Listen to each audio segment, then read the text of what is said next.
Ikinwento ng mga crew ng People Plane ang pagiging simple ng Santo Papa. Ayaw raw nitong bigyan siya ng anumang special treatment. May news to go si Cara David.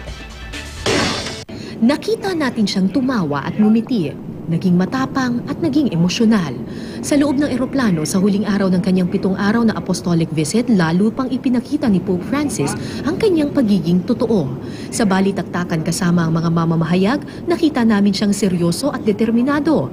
Nakita rin namin siyang ngumiti at narinig na humalakhak. Sa isang punto ng flight, siya pa ang nagpasimuno sa pagbati sa kaarawan ng isa sa mga mamamahayag. May cake at regalo pang handog si Pope Francis. Pagkatapos, isa-isa na kaming binigyan ng personal niyang regalo, rosaryo, litrato at alaala ng kanyang pagbisita sa Pilipinas. Yung medalyo na ibinigay niya sa amin, tingnan ninyo, image pa ng Santo Niño.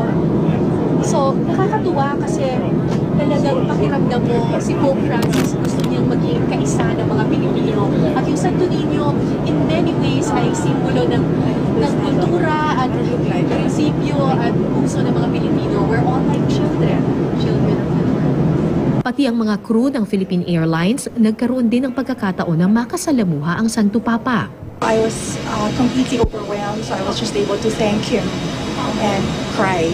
Naiyak po kayo. Nakaka-touch talaga. And to come face-to-face with somebody like him.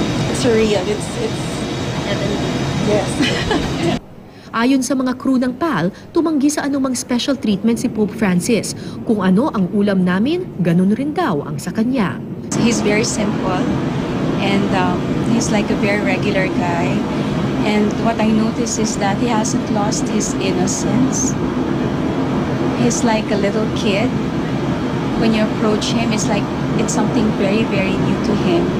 Tunay ngang biyaya ang makapiling ng Santo Papa, pero mas malaking biyaya ang maramdaman at makitang taong-tao siya, madaling maabot at kaisa nating lahat.